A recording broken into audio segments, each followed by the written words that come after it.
The People's Republic of China, evoking the past, summoning the future, doing the unexpected. As a nation only 30 years old, but every decade since its founding, a surprising turn or two.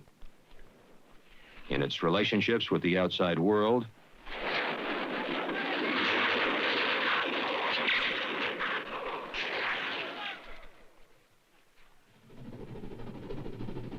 and developments within.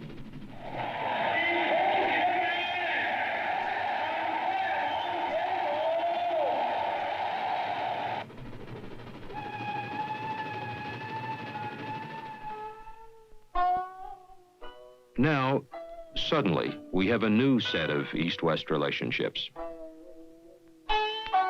To begin to understand, you've got to see China from the inside.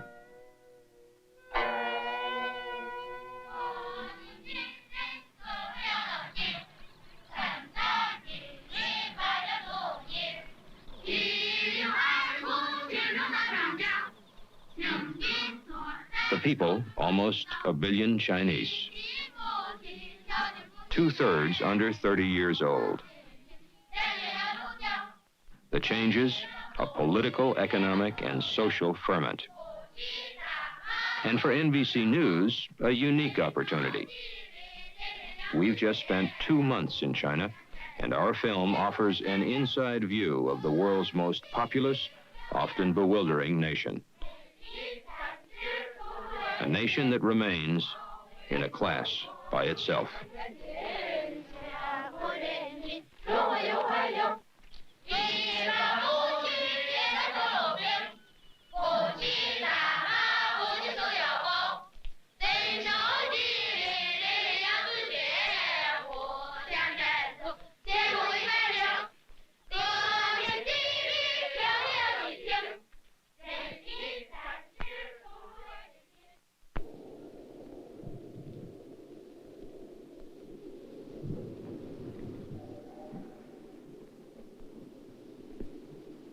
A world apart.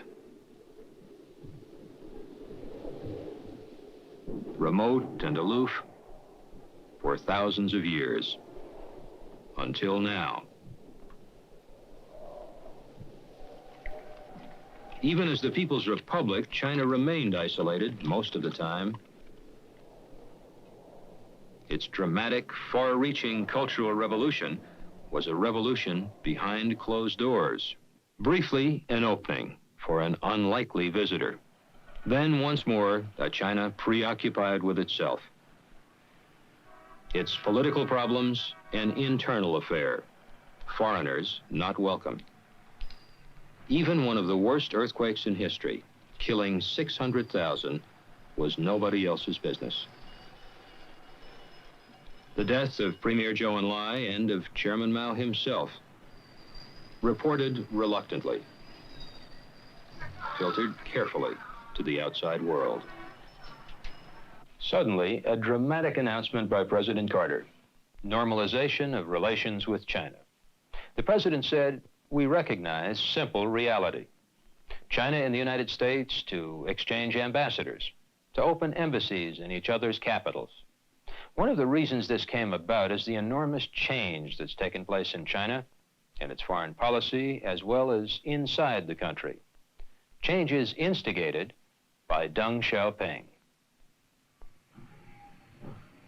There is today a new mood, an openness, optimism. Wage increases, more consumer goods, production goals, even personal ambitions, for a people tiring of political campaigns.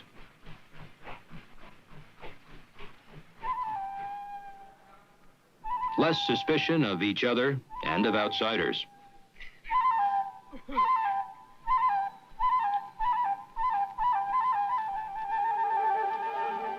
In fact, a China open to foreigners,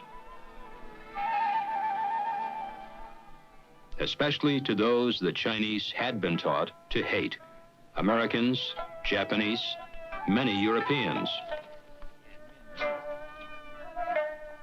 Soon, foreign visitors will be welcome in nearly all of China.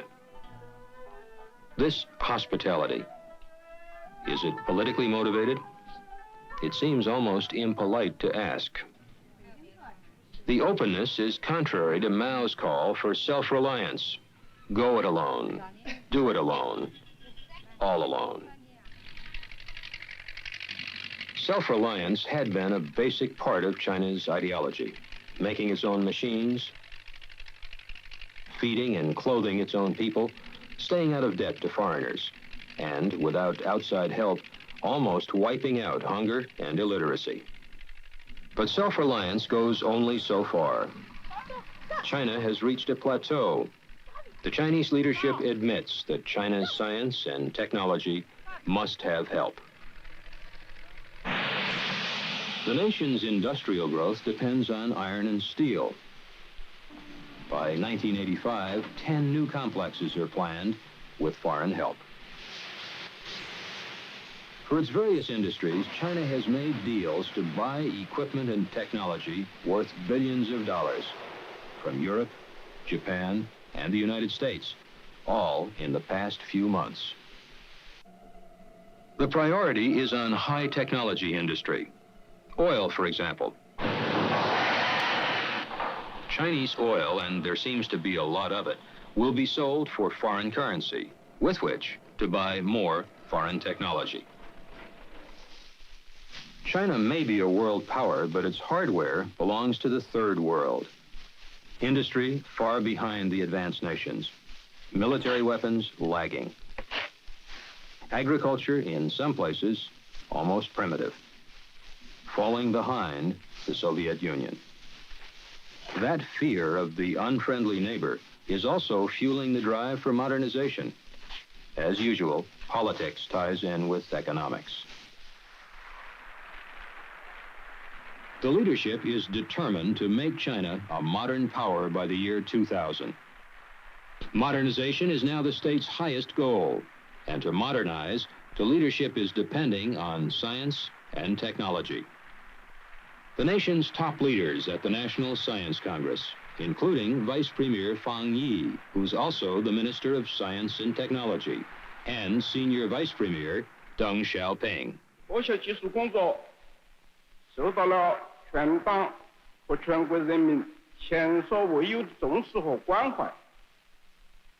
广大科学技术工作者和工农兵群众积极开展科学实验运动，青少年中出现了热爱科学、学习科学的新风向，一个向科学技术现代化进军的热潮正在全国迅猛兴起，在我们面前展开了光明灿烂的前景。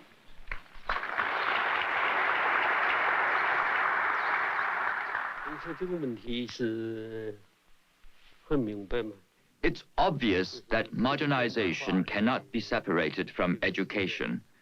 As we acquire new technology, we must have people with the proper training to handle it. We are following the final wishes of Chairman Mao and Premier Zhou to complete the task of modernization by the end of the century. And when that time comes, China will approach or catch up with or even surpass the advanced nations of the world.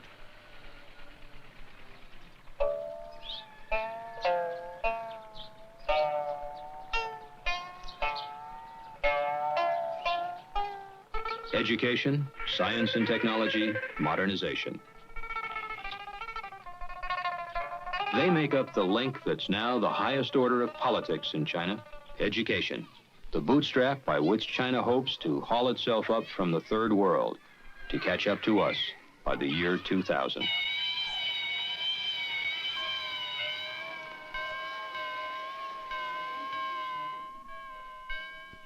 China's assets and problems are its people. Today, more than 220 million in classrooms, in schools emphasizing science and technology.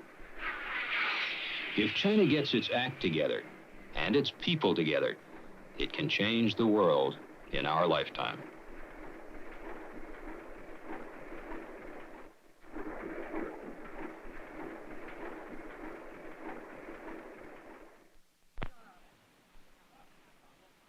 There's a permanence about China and almost constant change. This curious contradiction has always been part of Chinese society, a people who learn to cope with contradictions. A contradiction, for example, in the approach to education. During the Cultural Revolution, a policy of education for the masses and a lowering of standards.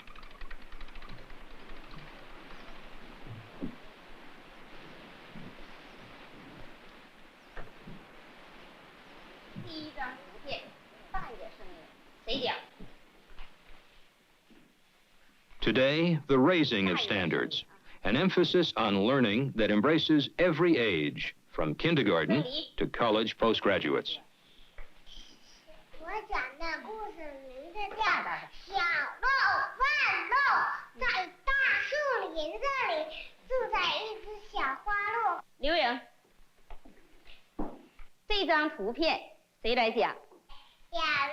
Education in China is enormously important, maybe more so than anywhere else in the world today. Last spring, Vice Premier Deng Xiaoping made a speech on education, an important policy statement. In it, he related education to science, technology, the modernization of the country. That speech is still being discussed all over China, in all of the provinces, in the cities, communes, and factories, and from the universities down to the primary schools. A kind of single-mindedness unimaginable in the United States. Can you picture a speech on education by an American vice president that will be talked about in all the schools in all 50 states half a year later? Well, here, education is having that kind of impact.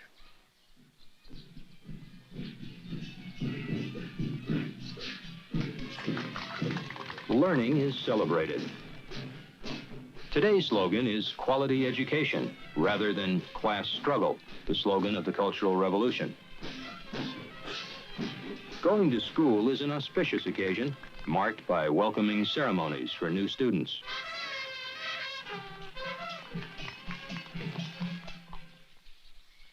Peking University. At universities, the notion of the academic elite is creeping back in. The poor and underprivileged are no longer favored for admission. Father said, "My lord, I love a shepherd's daughter, and I would have her for my wife." Once again, education is competitive and rigorous. Am Interview in Tiergarten und beobachtet, dass ich schon als Kind davor. The president of Peking University, Dr. Zhou Peiyuan, a physicist educated in the United States. His goal is to more than double the enrollment to 20,000 in 6 years. One thing, it's not only with our university, all other universities in China have to increase their enrollment. That's one thing. The secondly is we have to elevate the scientific level of the young students through entrance examination. School entrance examinations, eliminated during the Cultural Revolution, are back for secondary schools as well as for colleges. This high school, coaching sessions are held 4 nights a week to prepare students for college exams, to be given more than half a year later. Competitive? Well, this past year, nationally, 1 in 20 applicants was enrolled.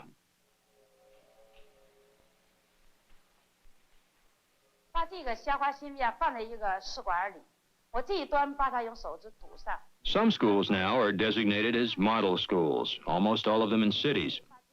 They're called key schools. They get more funds, better equipment, better teachers. Students must pass stiff examinations to get in. All this is part of a crash project to train 800,000 scientists and engineers by 1985. All my expectations depend on one person and how indefinite and vague they are. Chinese students and scholars are starting to go abroad, many to the United States, now by the hundreds, later by the thousands. What does the word expectations mean? I think your expectation means the heritage. Comrade Yao, would you please read? Yao Yu Sheng majors in English. For him, a promising future as an interpreter or translator. To the town and arrived there late. The friendship between our countries is growing daily. And I think we can use English as the means of communication to strengthen the friendship. And we must learn the advanced technology of foreign countries. And English is very useful. A married princess. Very good indeed. Then what does the expression as good as mean? It means nearly, almost. That's right. She had almost adopted me, and it could not fail to be her intention to bring us together. This is the third class for lesson 38. During the spring festival, The recent decision to popularize the study of foreign languages was made at the highest level. They're now part of the popular culture. he was almost home when 规管呢，大约是0.6。 The popularization of science, too, goes beyond the traditional classroom. 这都是很有用的数据。 It also is a part of the culture of contemporary China.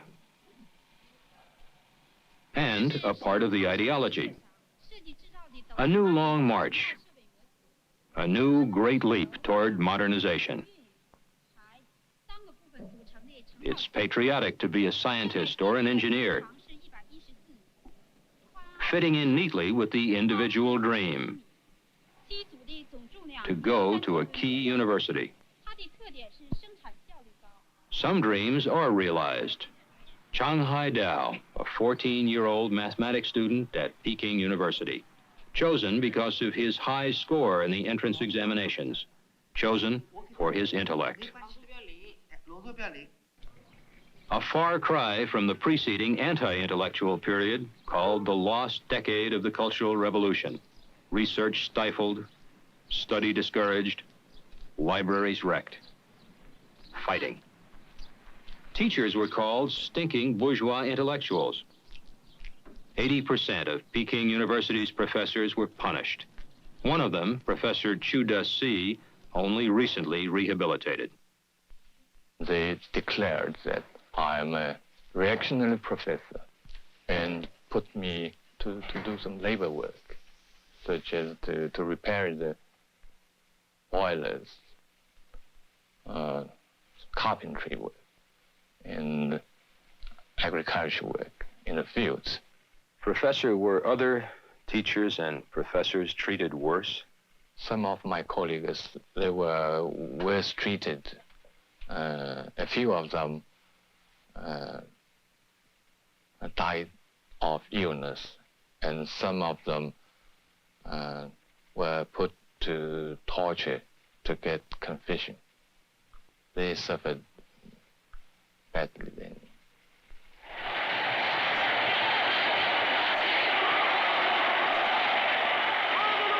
The Cultural Revolution. A period of chaos and violence.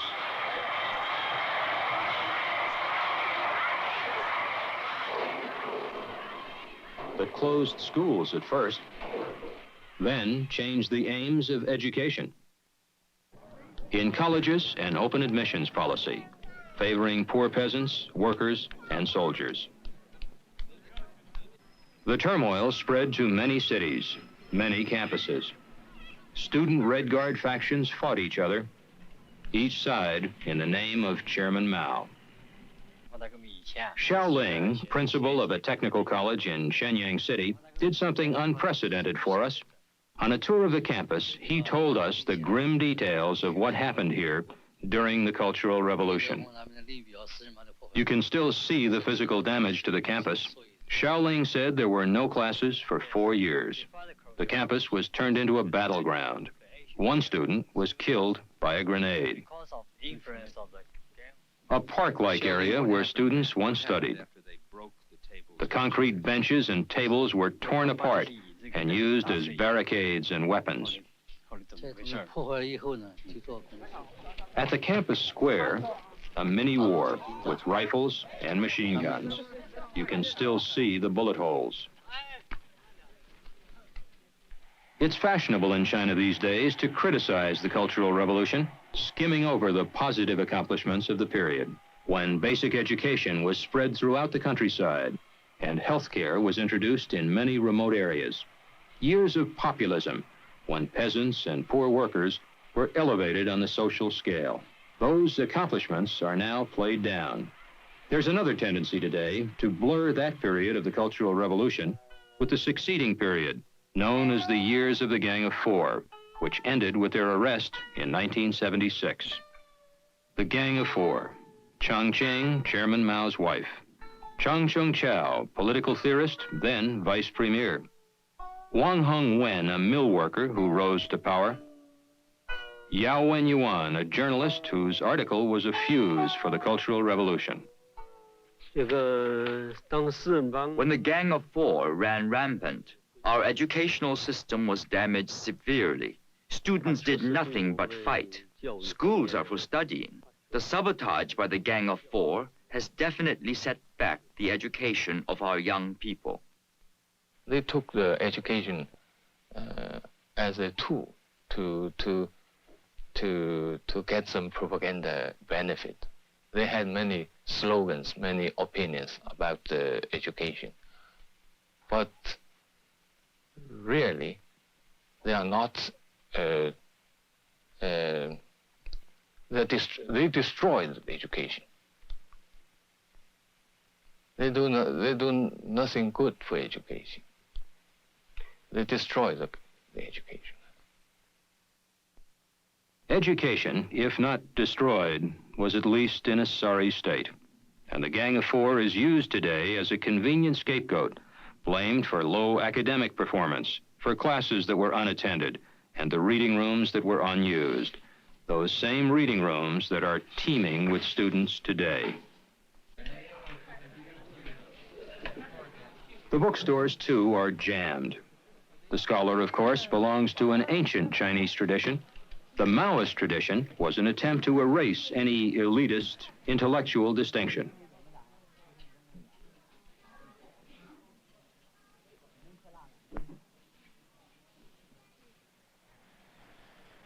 Ever since the founding of the People's Republic, there have been currents and cross-currents in China. The movement to modernize the country, running against attempts to break down the various classes in Chinese society. The need for highly educated scientists and technocrats at cross purposes with an ideal of education for the masses. Now again, the tide has turned. Modernization has become the policy, one that's hoped will turn China into a modern power by the year 2000.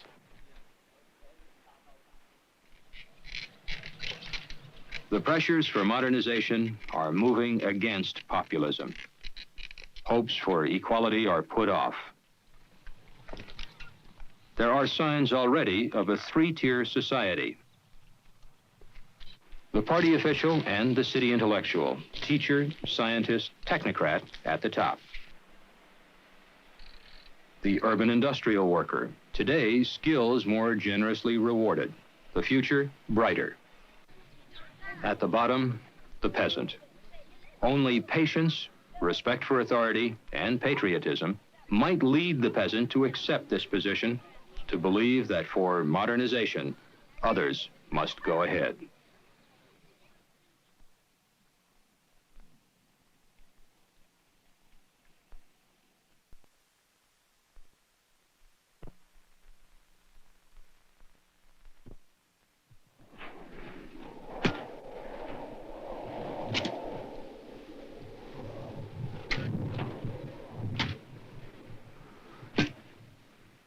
In China, there is a disadvantaged majority, the peasants.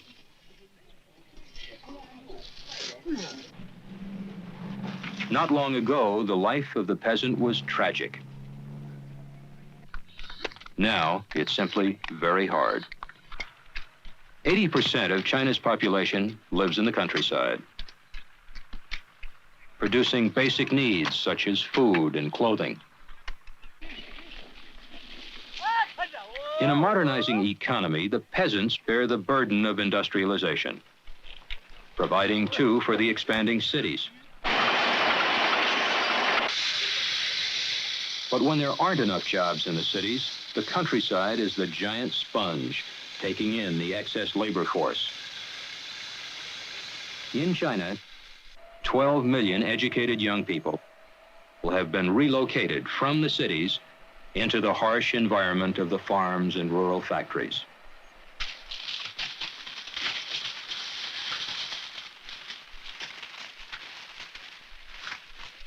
How does it compare with city life? Well, there are about 12 million educated young people who can answer that question. During the 1960s and 70s, about that number, 12 million, were sent by the government from the city to the farms and communes. Many of them sent far away from home, many of them for the rest of their lives. That city to countryside exodus continues, but the government seems to be thinking it over, reappraising it. Will that program continue, and will it continue on the scale that it has been operating on for the past few years? You mean our program of sending young intellectuals to the countryside? Well, yes. That helped to raise the standards of rural areas. And also, it made young people from the city tougher, working with farmers. But with modernization, more workers will be needed for heavy industry and for the service trades. So, the number of young people to be sent to the countryside from now on will have to be modified, to be readjusted from year to year. The relocation of city youths is unpopular.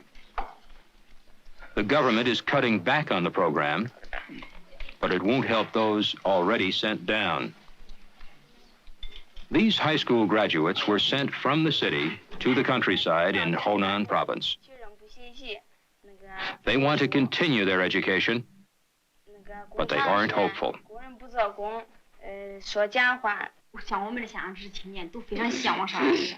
We're all eager to go to college, of course. But we're also embarrassed. Because of the Gang of Four, our educational level is so low that we're not well prepared for the examinations. We must read and write the new words and expressions over and over again. The countryside becomes the repository of low academic achievers, those sent down from the city and those who can't leave the countryside. Lu Tzu Xia, in her final year at the junior high school in the commune, hoping, like so many others, to get away to a big city university. I'll be graduating soon from junior high school, so I'll have to study hard to pass the examinations to get into high school. My highest aim is to go to college. I want to go to Tsinghua University. I'd like to study physics. To escape from the daily grind, work and study, but mostly work. The ideal of the Cultural Revolution observed more today on the communes than in the cities. 5、6、7，体彩运动，1、2、3、4、2。 Wei Chung-ho is in his final year at the commune's middle school, or as we call it, high school. He's had almost 10 years of education. His father had only 2. 对华友平衡是有影响的。 But can Wei continue his education? He wants to study science at a university in Shanghai. But university places are extremely limited. How is he going to compete with students like these at a key middle school in Peking? Many children of college-educated professionals. The chances of students at this school getting into college are 10 times better than for Wei and the rest of the senior middle school students in his rural province. Schools in the countryside simply are inferior in facilities, teachers, equipment, and funds. our chances of getting into universities are not as good as for students from the city. Can you tell me why you think that students in the countryside have a harder time getting into university than students in the city? It's because of the conditions here. The basic courses, I guess. Because of that, we don't have as much knowledge as the students from the cities.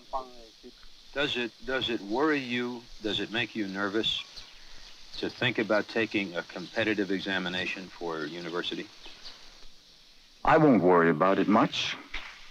If I don't pass, I'll settle down in the country and work.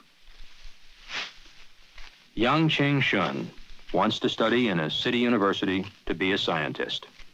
Well, I'll study to try to pass the examinations. But if I don't pass, I can stay here and take part in productive labor. If I don't pass the examinations, I'll stay in the countryside for the rest of my life. Dreams tempered by resignation. The Maoist virtues are not forgotten in the countryside. Combine theory with practice. Have scholars toil with their hands. Here, the Maoist work ethic and patriotism are glorified.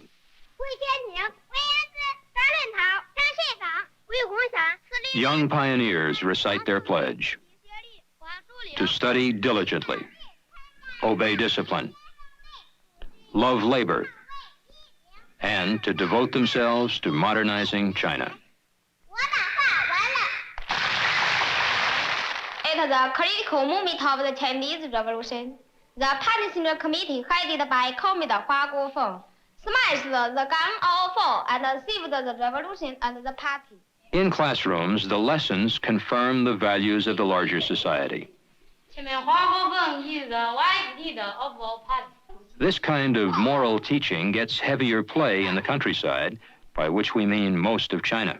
Let me try. We are loyal to Qin Mao's revolutionary line. This is a middle school English text. Our school party branch firmly carries out Chairman Mao's May 7th directive. The class struggle is our main subject. We take an active part in the three great revolutionary movements. After graduation, the pupils will be new type peasants. But generations of Americans were brought up along similar Spartan, puritanical lines.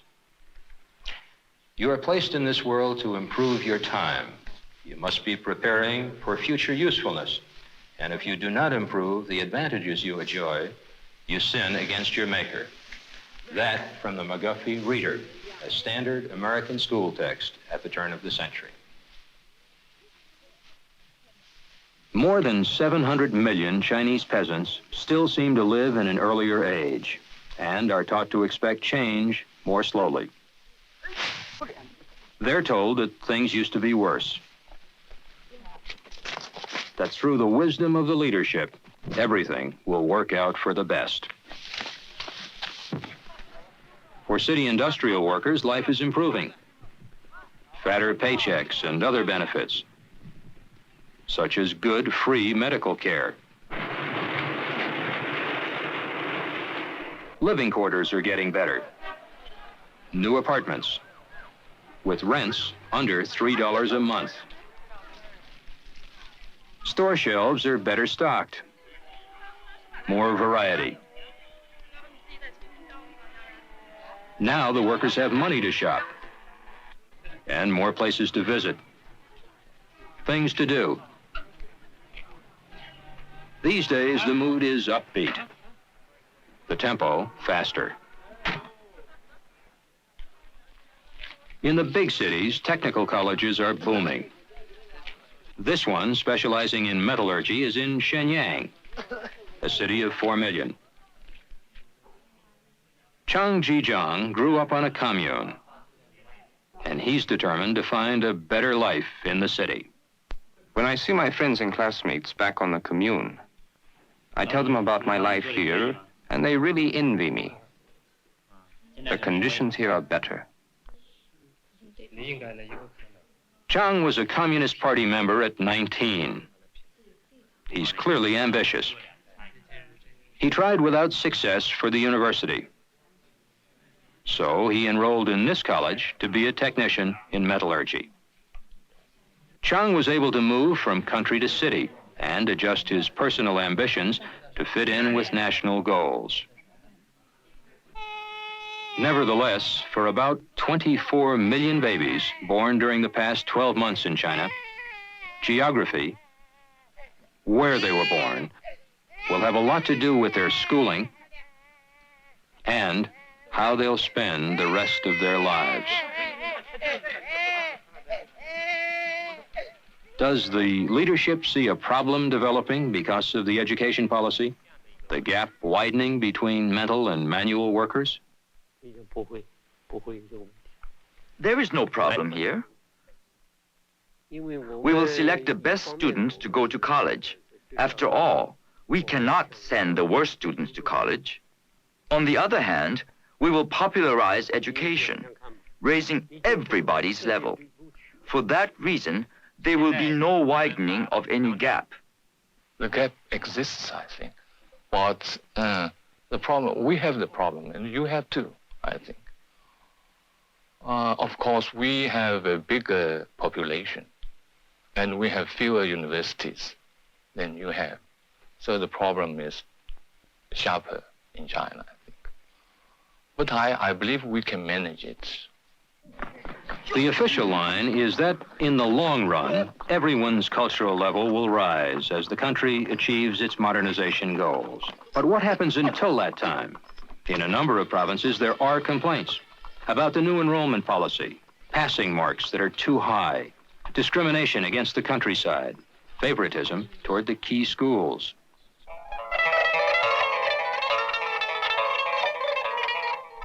If you were Chinese, would you feel that the current educational policies are unjust? That certain privileged people have the advantage of getting into better schools and getting better jobs? That the children of the countryside are being discriminated against? Or do you say, life is unfair? That China's practical needs require a compromise in ideology? That modernization is the highest order of politics, and it must be achieved, even if many individual ambitions can't be realized, even if there is a risk of creating an elitist group.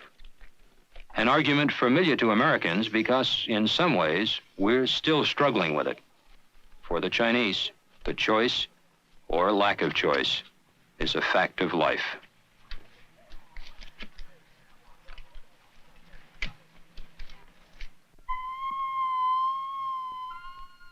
A personal note. I've talked about the openness of the Chinese today. This was my 7th trip there. Never on the previous visits have officials as well as ordinary people been so candid, so eager to talk about almost everything. Answering questions and asking them too. Questions about how much I earn. Questions about Carter, Nixon, normalization, computers, cost of clothes, education, jobs, the future. All that doesn't mean, though, that the Chinese are becoming more like Americans. In many ways, their questions point up the difference between the two societies. For example, do you Americans ask permission to travel in your country? Or does your government assign jobs to people? Some of the people who are with us.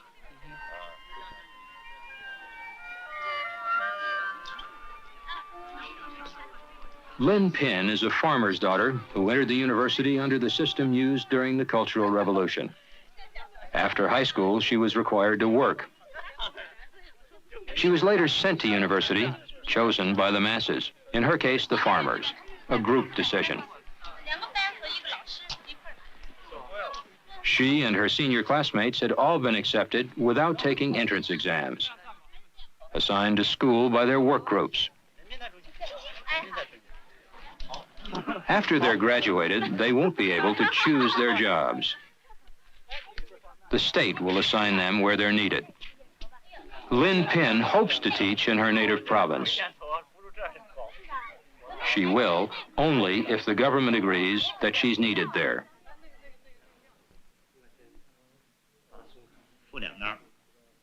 Chang Jijiang, a farmer's son, entered college under the new system by passing an entrance exam. Still, his career will be determined by the state. An American his age can apply for any job, although there's no guarantee of work in the United States. For Chang, unemployment is no problem. The state and the Communist Party will see to his future. I'm a member of the Communist Party, and I'll obey any party assignment. So if the party assigns me to work in the countryside, I will contribute my knowledge to industry in the rural area. But is that what you really want to do?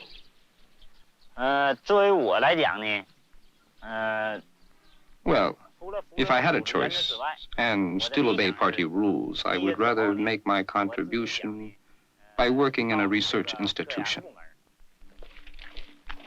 So the government is both the ultimate employer and employment agency.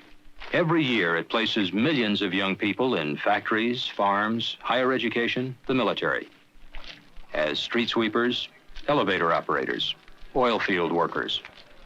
Assigning jobs for millions of people across an area as big as the United States requires a complex system. The key to that system is one of China's least known agencies, the State Planning Commission. With headquarters in Peking, it has branches countrywide at every administrative level. Together with other ministries, it figures out where workers are needed. Then, with the help of school administrators, it places graduates in jobs. A mechanic for an oil field, a translator in Canton, a metallurgist for a steel mill, a teacher in Mongolia, a farmer in Honan.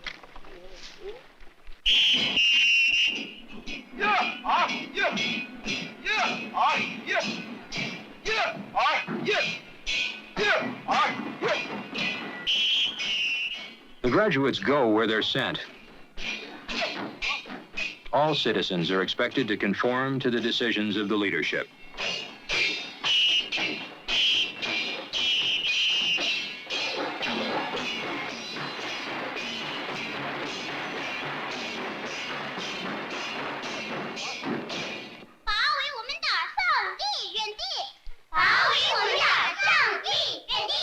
Every institution is designed to support the system, including the schools. The entire country is continually acting out a morality play.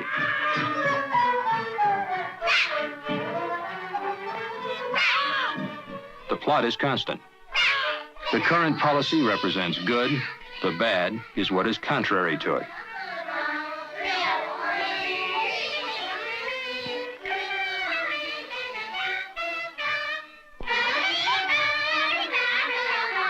Then people are subtly prodded into what has been determined as the correct line.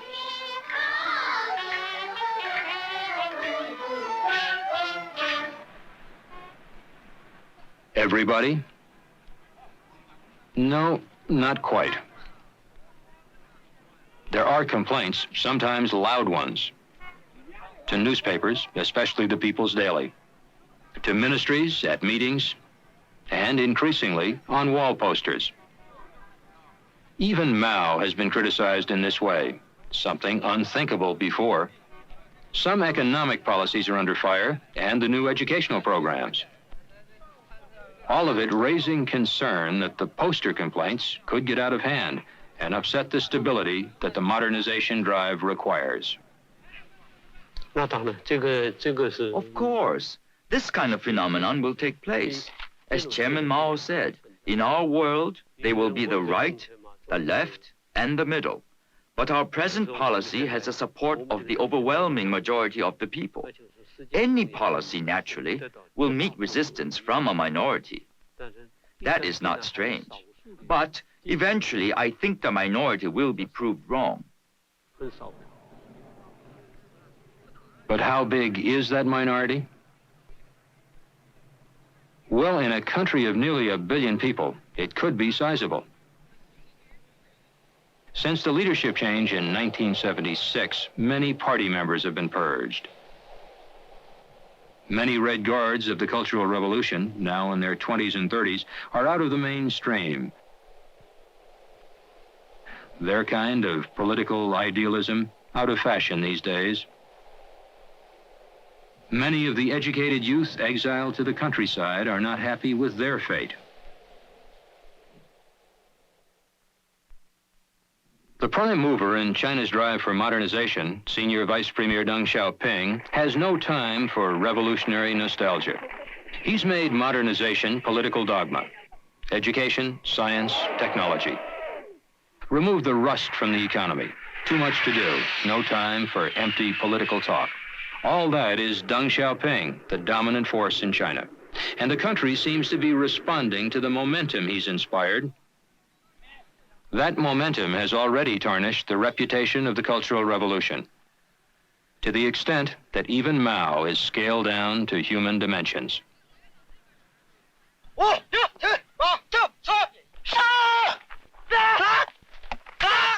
Many things are changing in China. Chairman Mao's old idea of a people's war, guerrilla warfare, surrounding the enemy in a sea of people. That's now regarded as outmoded. A military force outclassed by the Soviet Union, China's neighbor and arch rival.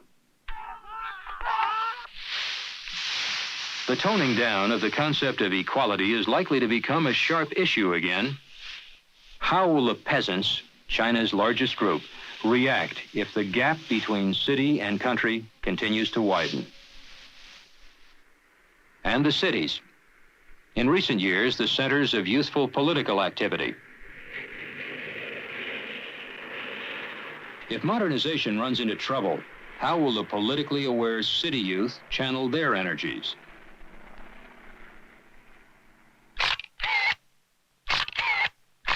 As China modernizes, its future will be determined partly by its relationship with the outside world. A relationship that's changing almost daily, becoming more open, at least to our part of the world.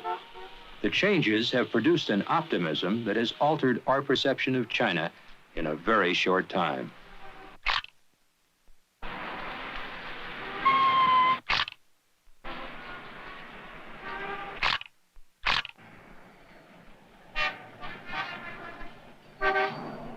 China is already a political and strategic power. By the year 2000, it hopes to be an industrial power as well.